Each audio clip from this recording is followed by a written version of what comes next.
When people think of Vancouver, BC, they think of the 1994 Vancouver Canucks. They think of Stanley Park, beautiful views, and rain, lots and lots of rain.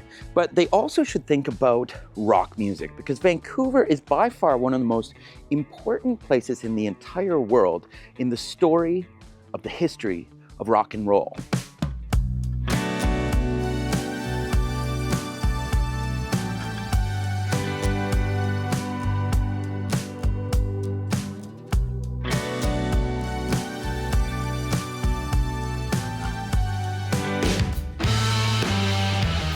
I recently sat down and talked about rock history in Vancouver with Ladner, BC's very own Will Sasso. Will is in the brand new and awesome film Diener 89, alongside, well, the Diener himself. Head to the theaters across Canada to watch Diener 89. You'll thank me. Most of it's a blur. If you're living your life right, you can't remember the 90s. Yeah, I know. Now in this video, I'm just doing a short look at the rock history of Vancouver. In the near future, I'm going to be doing a longer, more elaborate video because there really is a huge history of venues, bands, and albums that came out of Vancouver. The history of rock in Vancouver dates back decades and decades. Let's look at it from 3 different angles: the venues and concerts, the bands, and the recordings.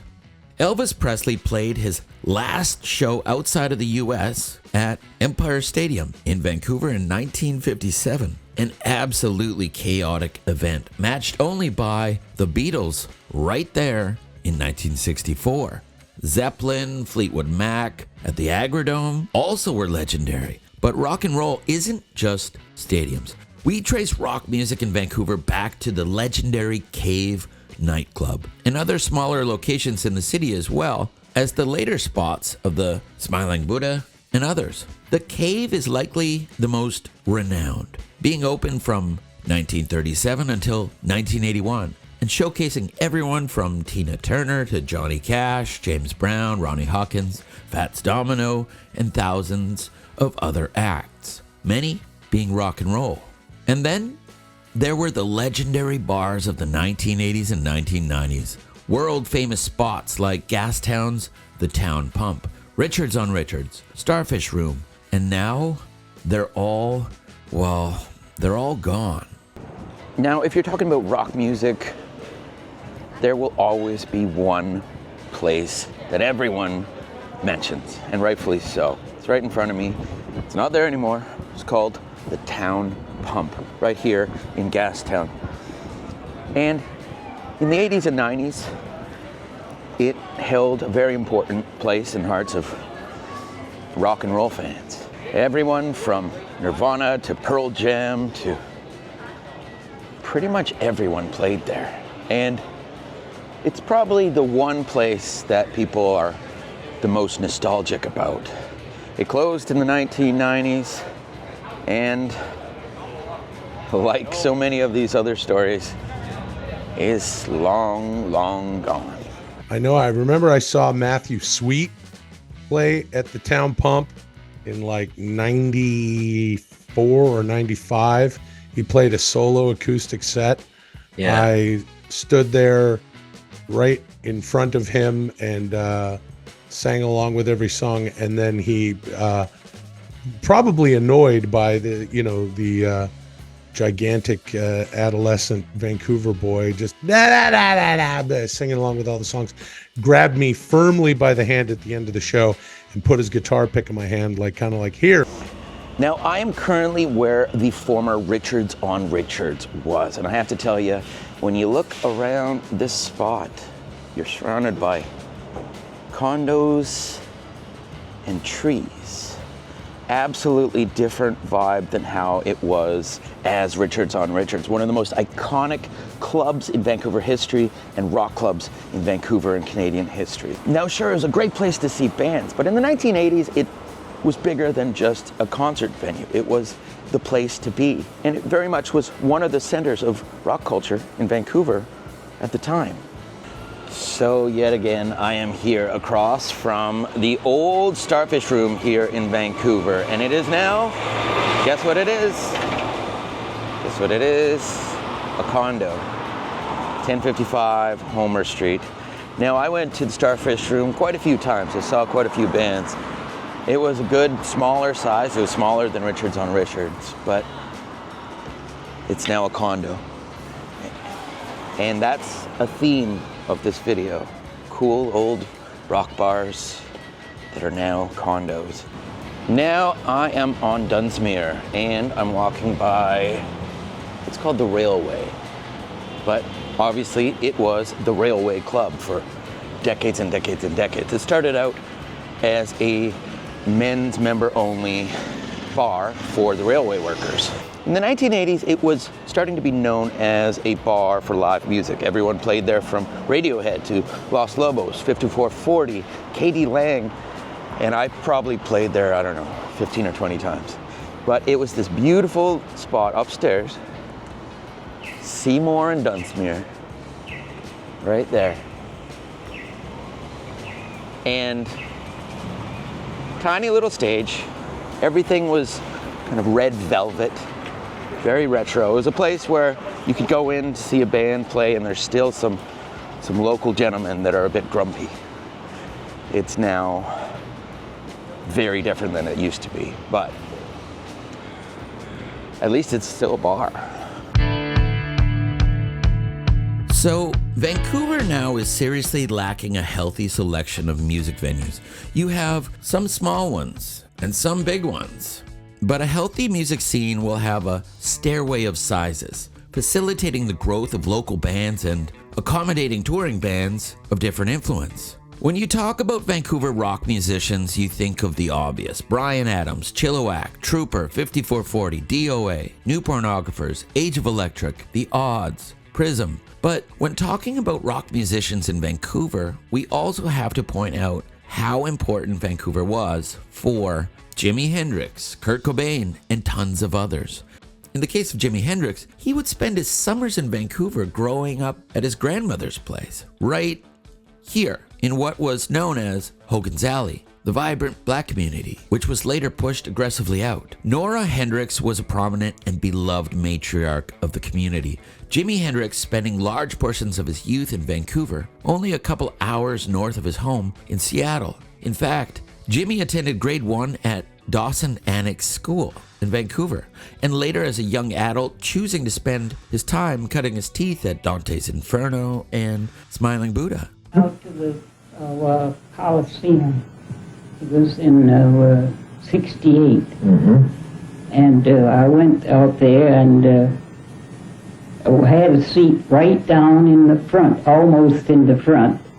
And it was so noisy, I said, well, I've got to get out of here. And so in the meantime, my daughter-in-law, she came in and says, Mama, you have to get out of this. It's too much noise for you. I said, yes. I was just going to move. If you hadn't come and got me, I was going to go anyway. So I said, this noise is too much for me. Kurt Cobain and many of the Seattle grunge legends loved Vancouver, considering the town pump in Gastown to be a hugely influential and important spot. Or how about Mr. Tommy Chong of Cheech and Chong? Sure, he was born in Edmonton, but prior to being the legendary comedian, he was a musician in Vancouver, being part of a few successful bands, most famously as the guitar player in Bobby Taylor and the Vancouvers, prior known as the very unfortunate band name 4 N's and a C, which was a nod to their even more uncomfortable earlier band name. Yikes. Many music lovers may not even know how many of their favorite albums were recorded in Vancouver. Vancouver's legendary recording studios, Mushroom Studios, Little Mountain Sound Studios, The Armory, The Warehouse, have produced artists like Bon Jovi, Van Halen, Bryan Adams, Motley Crue, Aerosmith, Loverboy, Metallica, AC/DC, Heart, The Cult, with producers like Bob Rock, Garth Richardson, mixers and engineers like Mike Fraser and Mike Gillies. Mushroom Studios being right here until 2006, recording the likes of Led Zeppelin, Diana Ross, and the Supremes. They even did portions of the soundtrack to Top Gun, and even I recorded a full album there at one point. The Armory Studios is alive and well these days. The beautiful space right here opened in 1993 by Bryan Adams' writing partner Jim Vallance. By 1995, it was purchased by legendary producer, the late Bruce Fairbairn, known for producing Bon Jovi, Aerosmith, AC/DC, and others, mostly in Vancouver.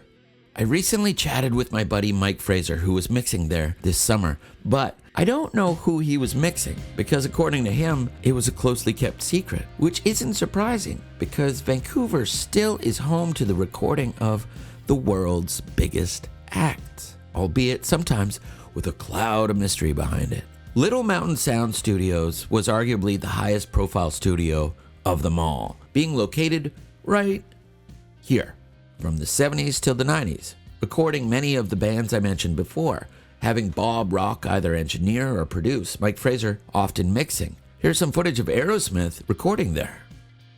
The city has other connections to rock as well. Victor Willis, the lead singer of the Village People, wrote YMCA while in Vancouver. Courtney Love, working at the notorious No. 5 Orange Bar before her music career. In fact, many of the huge bands that recorded in Vancouver wrote songs while there, sometimes incorporating the city into the lyrics.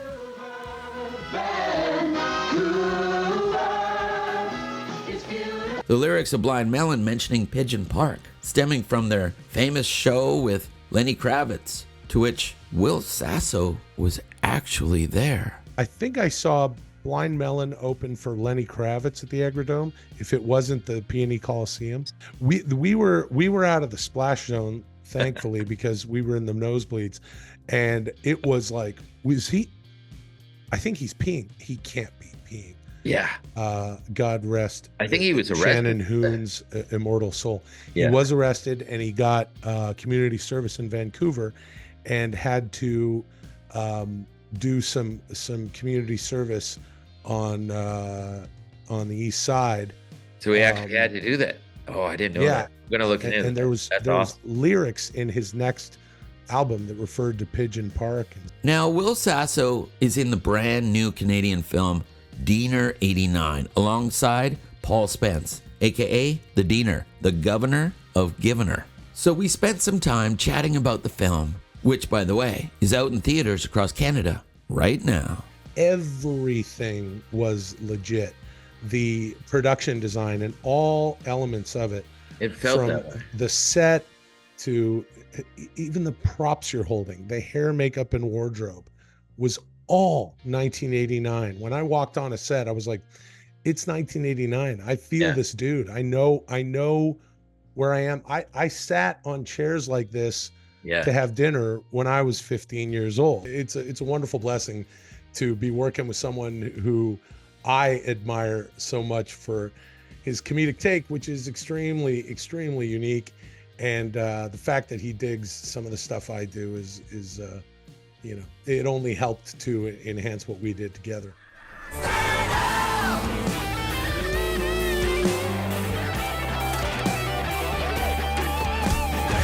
And then there's the Roxy.